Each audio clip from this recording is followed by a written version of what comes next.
દાંતીવાડાની મુખ્ય કેનાલ 27 દિવસ બાદ શરૂ થઈ બનાસકાંઠા પાટણ જિલ્લાના ખેડૂતો માટે પાણી છોડવામાં આવ્યું। ગાબડું પડ્યા બાદ મુખ્ય કેનાલ લાંબા સમયથી બંધ હતી। સમારકામ બાદ સિંચાઈ માટે 533 ક્યુસેક પાણી છોડવામાં આવ્યું। પાણી છોડાયાની માંગ સાથે ગઈકાલે ખેડૂતોએ ધરણા કર્યા હતા। અંદાજે 1 મહિનાથી પાણી ન મળતા ખેડૂતો પરેશાન હતા। અંતે કેનાલમાંથી પાણી છોડાતા ખેડૂતોને રાહત થઈ છે।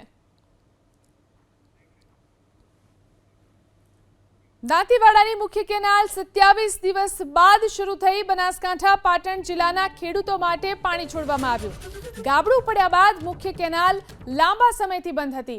સમારકામ બાદ સિંચાઈ માટે 533 ક્યુસેક પાણી છોડવામાં આવ્યું। પાણી છોડાયાની માંગ સાથે ગઈકાલે ખેડૂતોએ ધરણા કર્યા હતા। અંદાજે 1 મહિનાથી પાણી ન મળતા ખેડૂતો પરેશાન હતા। અંતે કેનાલમાંથી પાણી છોડાતા ખેડૂતોને રાહત થઈ છે।